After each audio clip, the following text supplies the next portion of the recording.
doesn't make you any better, and it makes you worse. It makes you into a racist that is unable to learn and to live in a society with other people unlike you, and by you blaming black people, it actually makes it so that you don't have to do anything. And it starts a cycle, right? My mediocrity is their fault, and because I'm better than them, somehow I'm not mediocre. That's what Sartre's talking about. He blames a Jewish person for getting a better exam than him, and he said, well, they got a better exam because they're Jews. Maybe you got a better exam because he just studied more than you. So notice how you don't have to take responsibility, and you're better than them, even though you did worse on the exam. That's what Sartre's worried about. This is what he means by aristocracy of mediocrity. Crowd mentality, right? Crowd mentality. This has to do with a not thinking thing. There's one thing you do not have to do. All you have to do in that crowd, just follow. You just have to take your right hand and put it in the air. And you're golden. You're golden. And the one thing you have to do to get that right hand in the air is you have to shut down the part of you that makes you you. And that part of you is your individuality, your mind. And you blend into the crowd. Shout those slogans, scream Heil Hitler or whatever, right?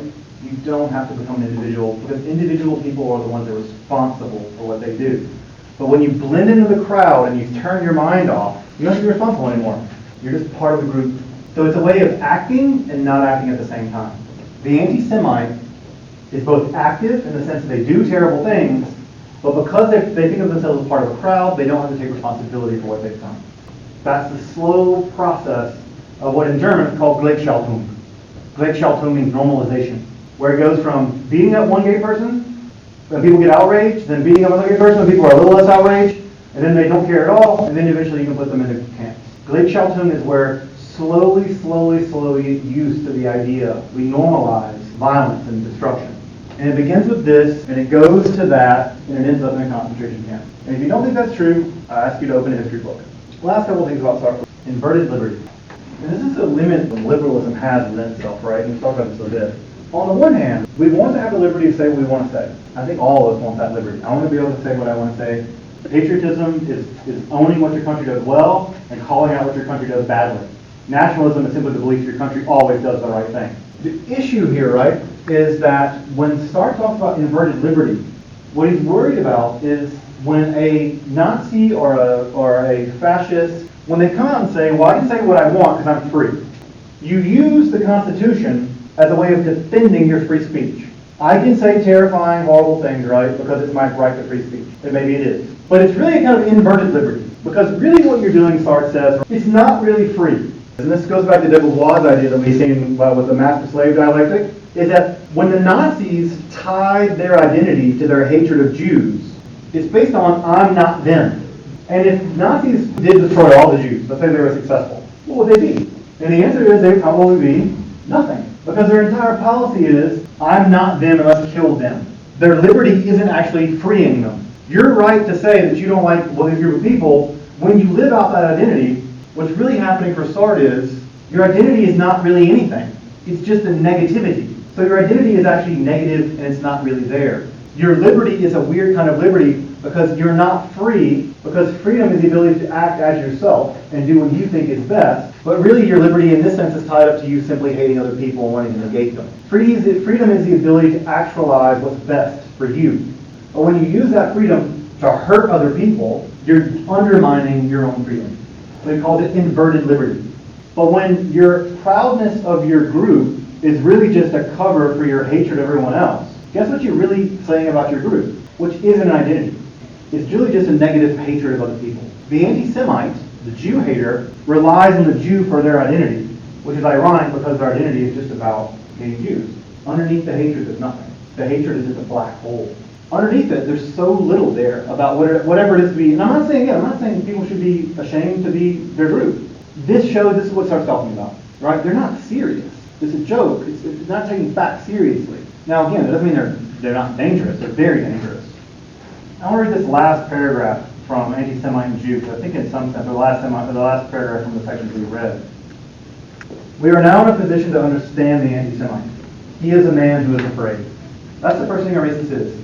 They're afraid. That's why it's good to use this phrase like transphobia, homophobia. They're afraid. Xenophobia. They're afraid. Not of the Jews, to be sure. They're not actually afraid of Jews, or gay people, whatever, but of himself. The anti-Semite is afraid of himself, of his own consciousness.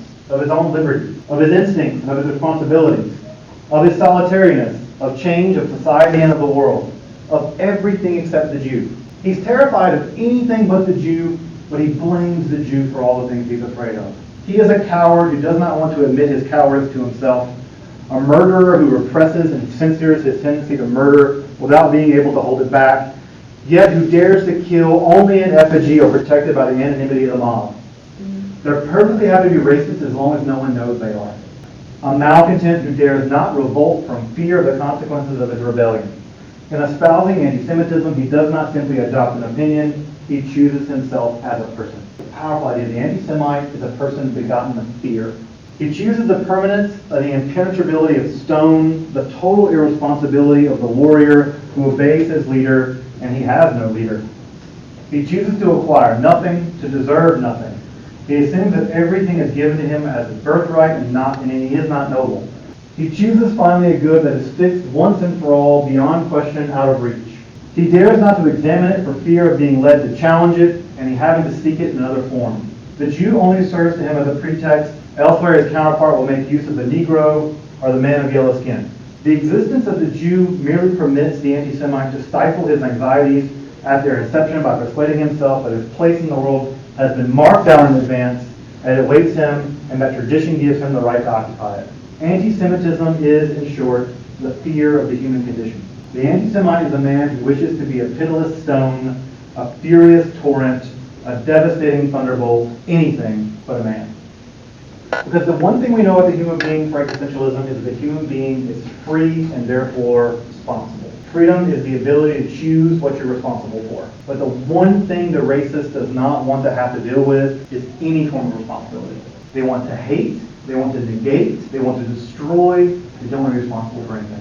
That's what starts thinking anti-Semitism is under the hood of it. You don't think you're responsible for what you do, and you act out of fear. That is a horrifyingly dangerous impulse. And I say horrifyingly dangerous, right? And you can look at history and see very clearly how dangerous it is.